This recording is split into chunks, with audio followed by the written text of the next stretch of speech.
اسرائیل نے بیان کیا، ان سے ابو اسحاق نے، ان سے عبد الرحمن بن یزید نے کہ ہم عبداللہ بن مسعود رضی اللہ عنہ کے ساتھ مکے کی طرف نکلے، حج شروع کیا۔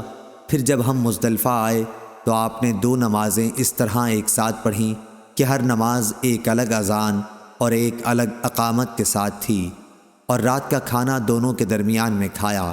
پھر طلوع صبح کے ساتھ ہی آپ نے نماز فجر پڑھی۔ کوئی کہتا تھا کہ ابھی بھی صبح صادق نہیں ہوئی، اور کچھ لوگ کہہ رہے تھے کہ ہو گئی۔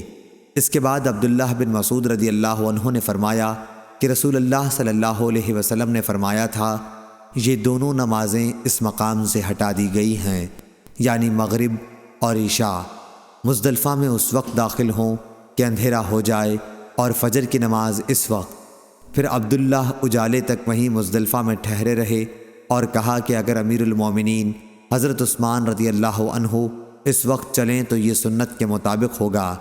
حدیث کے راوی عبد الرحمن بن یزید نے کہا، میں نہیں کہہ سکتا کہ یہ الفاظ ان کی زبان سے پہلے نکلے یا حضرت عثمان رضی اللہ عنہ کی روانگی پہلے شروع ہوئی۔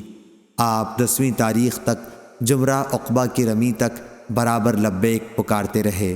صحیح بخاری حدیث نمبر 1683۔